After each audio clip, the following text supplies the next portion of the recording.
Y'all win. Okay? Y'all win.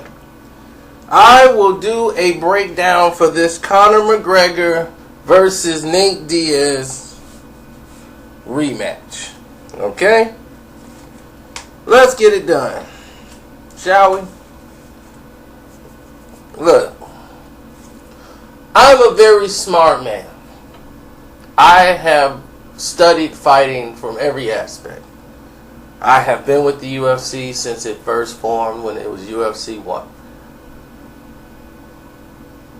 I know mixed martial arts, fighting, how to protect yourself, defensively, strikes. I understand it all. I understand the sport of boxing. So I can clearly give you an honest assessment. No matter what I think of Conor the Coward McGregor, as far as him being a dog and pony show and just a hype job, I can put all that aside and assess the fact. And all you young, stupid fans of Conor McGregor who just recently came into the fold, you don't remember people like Chuck Liddell, who really put this company on a pedestal. And it's quite disrespectful to me when they talk about Conor McGregor being the best UFC fighter of all time. It's insulting. Now, let's begin. Going into this fight, it will be different from the first fight. You will see a guy who got his brains beat in the first fight, and Conor McGregor, who had a lot of success in the first fight. And he's aware of that.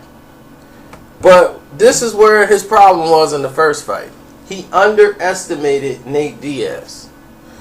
Nate Diaz is effective when you allow him to be.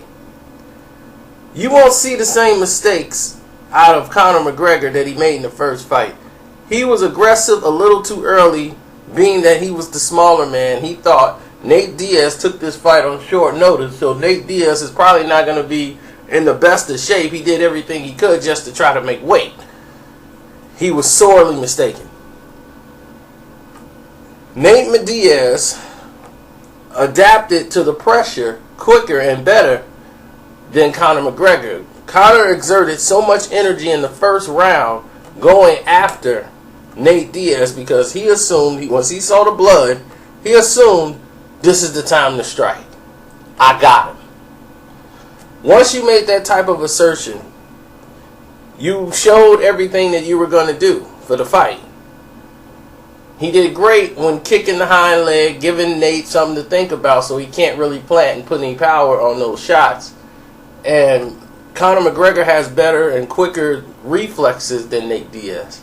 Nate has the reach, and he can pop that jab and keep Conor off balance.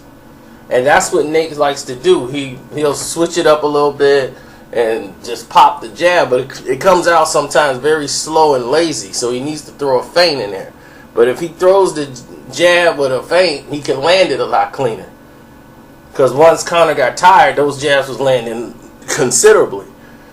But Conor was slipping a lot of the jabs and coming over the top with a fast left hand counter, closing the distance. And he was landing it at will. And he got comfortable. And then he came into a kill zone. He starting with uppercut leads off the left hand. That's how slow of the reflexes that Nate Diaz had.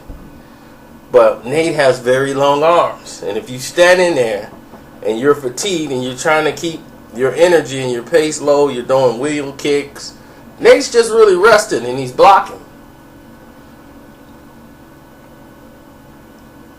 He knows how to save energy in a ring. But you can win rounds on Nate Diaz. And that's what I think is going to be the difference in this fight.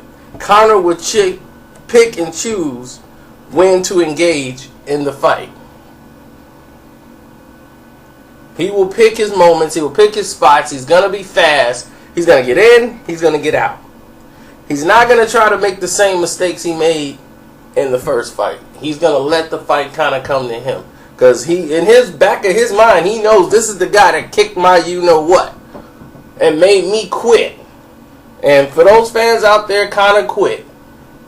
Count how long it took him to tap out once that chokehold was put on him. He wanted out the fight. He wanted it over. He didn't fight to get out. He didn't put no struggle up. He didn't say, well, let me try to get out this chokehold. He tapped immediately. Why? Because he wanted out. So if you're Nate Diaz, you know that you have a quitter in front of you. That if the pressure is too great, this guy is going to quit.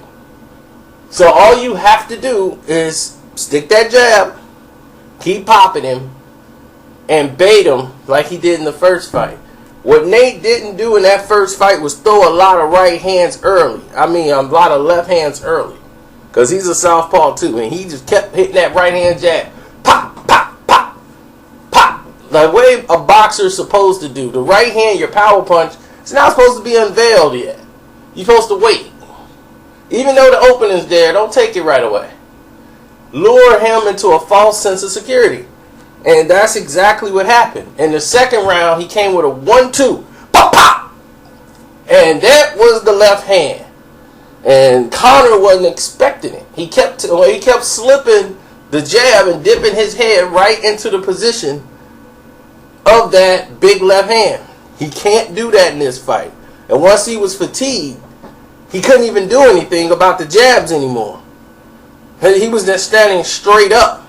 So if his conditioning fails him in this fight, he might get embarrassed. So I see this going to the cards, and I see Conor McGregor winning on the cards. Because I'm quite sure Dana's like, look, just get to the cards. If you get to the cards, fight's over, Nate's out of here, we'll do a trilogy at another date. But we got it. We're back in the driver's seat. Just get in, get out. We got it, baby. So I'm seeing it like this. I might see Nate Diaz as the winner. I will be rooting for Nate Diaz, but I don't see the UFC not screwing him in this situation. But if it goes to the cards, I see he might win anyway.